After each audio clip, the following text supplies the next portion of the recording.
Hey guys, I know this is a podcast and you can't actually see what I'm wearing, but I rock 3 different movie hats regularly. And so what is a movie hat? Well, it's no ordinary hat. Can your hat do all of this? And can it keep up with you? It's packable, moldable, durable, reboundable. That's really cool. Comfortable, lightweight, breathable, and washable. They have a classic fit and a regular fit.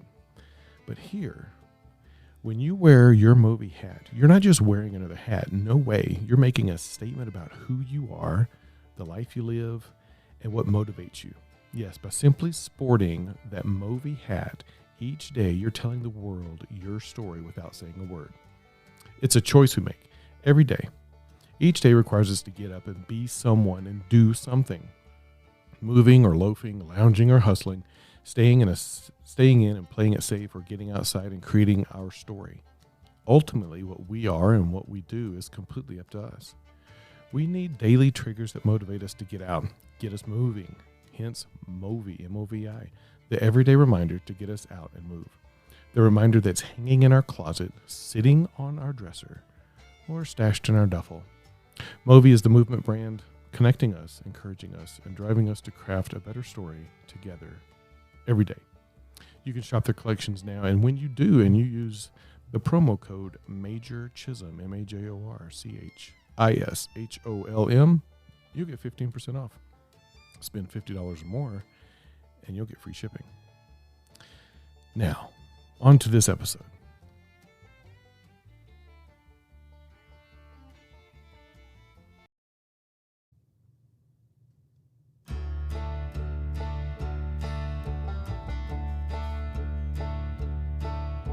This is the Creative Liberty Podcast.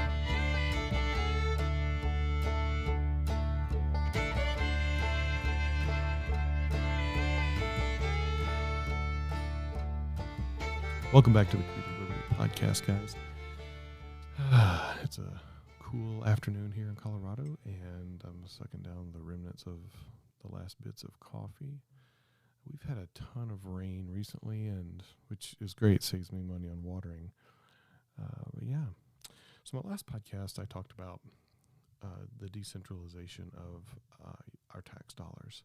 I actually went back and changed the title of the episode to Decentralizing Your Taxes. And so today what I want to talk about is decentralizing our politicians.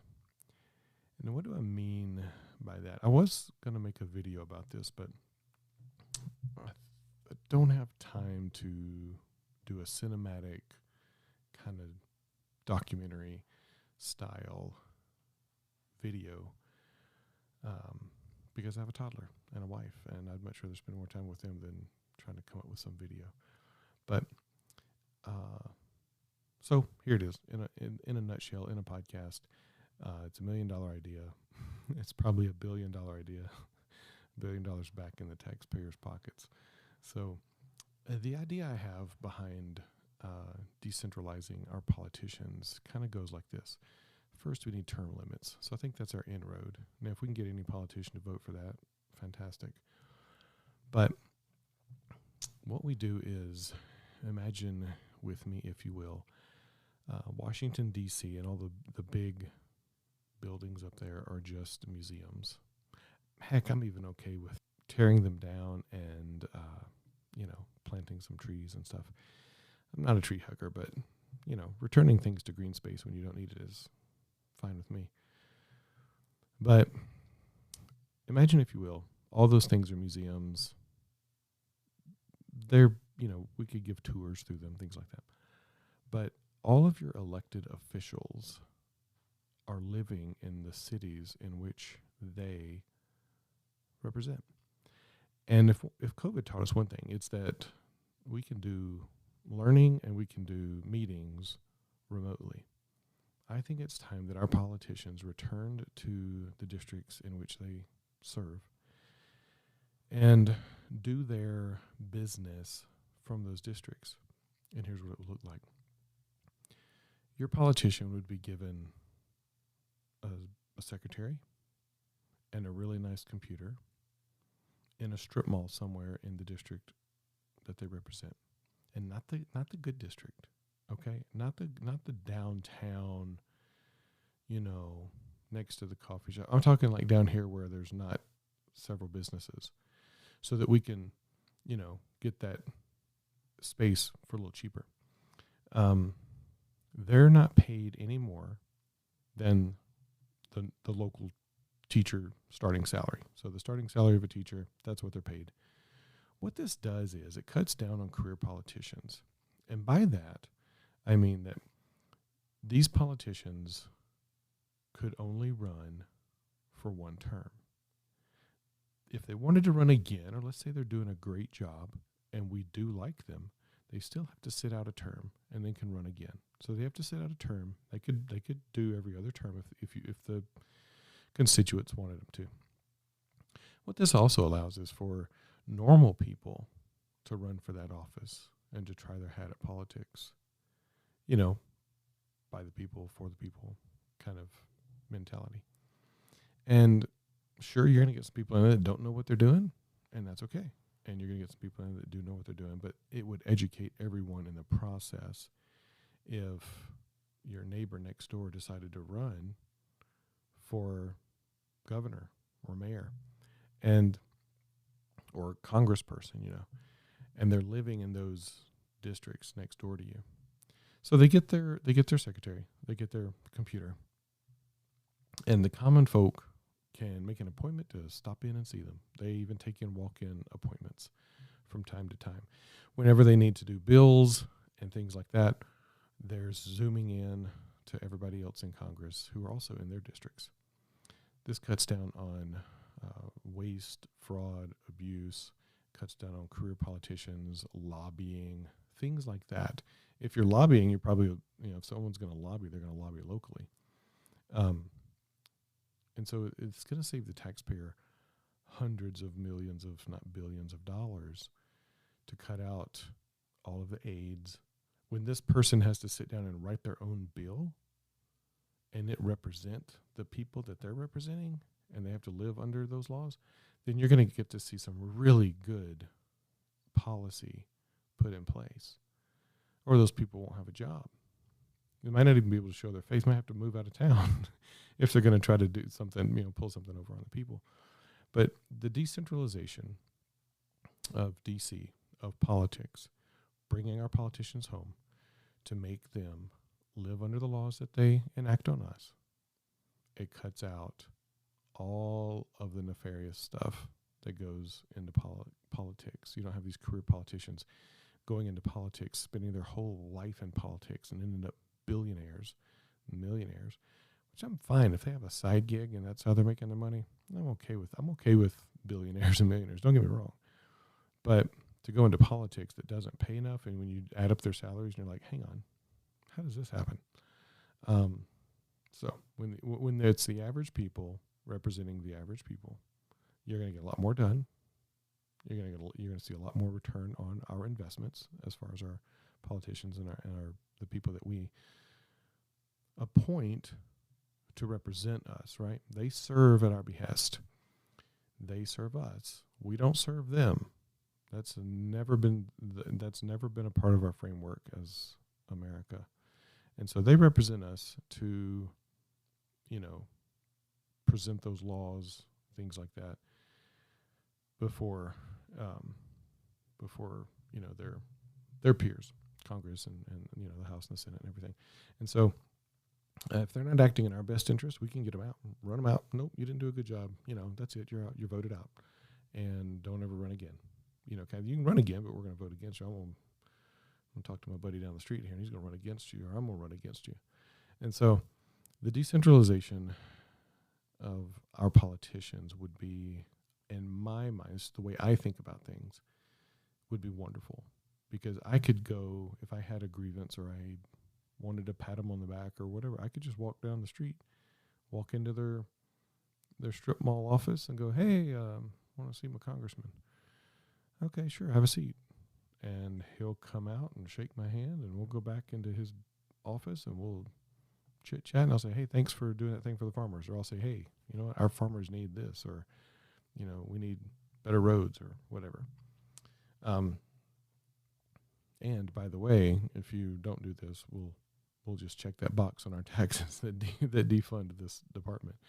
So if you haven't listened to my last episode about decentralizing our taxes, go listen to that. So that's my $100 million billion idea. Let's decentralize DC. Let's bring all of our politicians home. Let's make them work for the average teacher salary that's in that district. And I think it would run out all of those people in politics that are just in it for themselves. And you'd get people in your own district. You could vote for those people to represent you as your congressman or your congresswoman. And they could meet online with everybody else, pass legislation, do their business, and then they could just go home at night and to their families and feel good about living under the laws that they've enacted.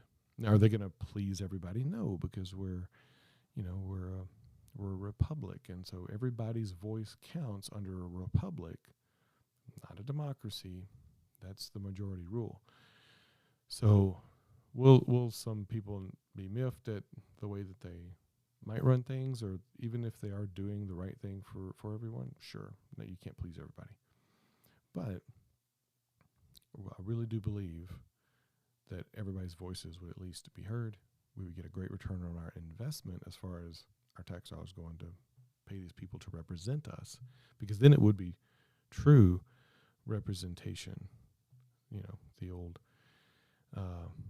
why did we leave England? Taxation without representation, which is what we're getting in D.C. now. We have a representative up there, sure, but they're not acting in our best interest. And they're sending $40 billion to Ukraine. That's our $40 billion, by the way, that they're sending over to Ukraine. And there's an infant formula, gas prices. I mean, people say, oh, yeah, inflation's like 11%. No, it's more like 20% when you start adding up groceries and gas and, everything that kind of goes into running a household.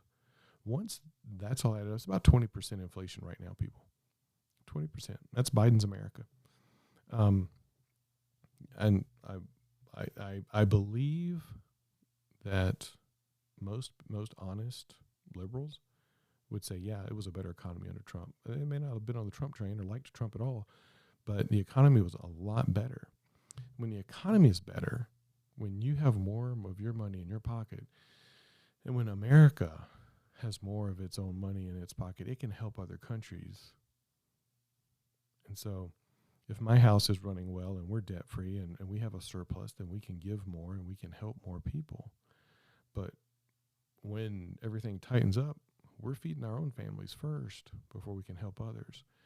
And so it's kind of the same. I look at things like in my own household, like I'm going to lock all my doors at night and during the day sometimes. I'm going to provide for my family. And then when we have that surplus or we can go beyond our means, sometimes we can then help others. But it's the same way with America. So I live here. I think our politicians should also live here in the communities that they serve. They serve us. We don't serve them. So they do what we say, not the other way around. All right. That's my idea. Imagine a utopia with me, if you will. I'm sure I have not thought of something that could happen here. And you may say, well, what about all the aides and the people that, help them write the legislation? No, they don't have a job, period. I mean, I'm sorry, but go back to being a barista or something, but, or run for office. I don't care.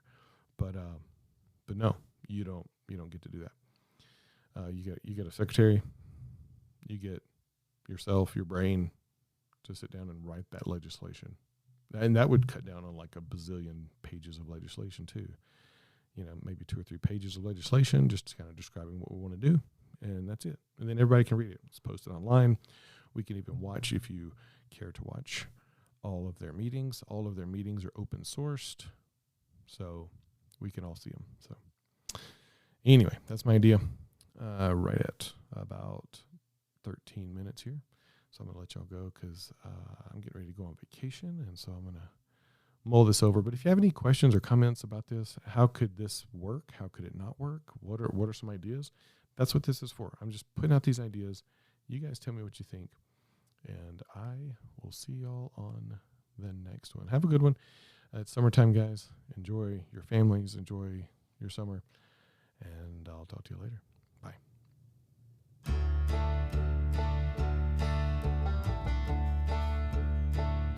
Thank you for listening to the Creative Liberty Podcast. I am grateful that you're here. If you enjoyed this content, please share it with others. Subscribe to the podcast. And until next time, have a great one.